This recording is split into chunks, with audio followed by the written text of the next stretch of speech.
वर्धा जिल्ह्यातील साईबाबा आणि श्री गजानन महाराजांच्या भक्तांसाठी एक आनंदाची बातमी आहे। अनेक दिवसांपासून प्रलंबित असलेली मागणी अखेर पूर्ण झाली असून वर्धा ते शिर्डी आणि वर्धा ते शेगाव या दोन नवीन एसटी बस सेवांचा आज शुभारंभ करण्यात आला। पालकमंत्री पंकज भोयर यांच्या पुढाकारातून ही सेवा सुरू करण्यात आली असून त्यामुळे हजारो भाविकांना मोठा दिलासा मिळणार आहे। वर्धा जिल्ह्यातील भाविकांसाठी आजचा दिवस विशेष ठरला। पालकमंत्री पंकज भोयर यांच्या पुढाकारातून वर्धा ते शिर्डी आणि वर्धा ते शेगाव या दोन महत्त्वाच्या बस सेवांचा शुभारंभ करण्यात आला आहे। अनेक दिवसांपासून साईबाबा आणि श्री गजानन महाराजांच्या भक्तांकडून या बस सेवेची मागणी करण्यात येत होती।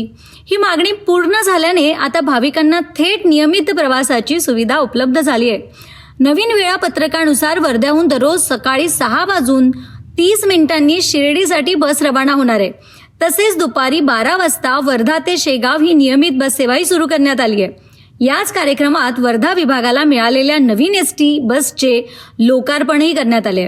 यावेळी पालकमंत्री पंकज भोयर यांनी नव्याने दाखल झालेल्या बसमधून प्रवास करून बस सेवेची पाहणी केली। या निर्णयामुळे धार्मिक पर्यटनाला चालना मिळण्यासोबतच प्रवाशांची सोय अधिक सुलभ होणार असल्याची भावना भाविकांनी व्यक्त केली। वर्धा ते शिर्डी आणि वर्धा ते शेगाव या नवीन बस सेवांमुळे हजारो भाविकांचा प्रवास अधिक सोयीस्कर होणार आहे। धार्मिक स्थळांपर्यंत थेट बस सेवा उपलब्ध झाल्याने प्रवाशांमध्ये समाधानाचे वातावरण असून या निर्णयाचे सर्वत्र स्वागत होत आहे।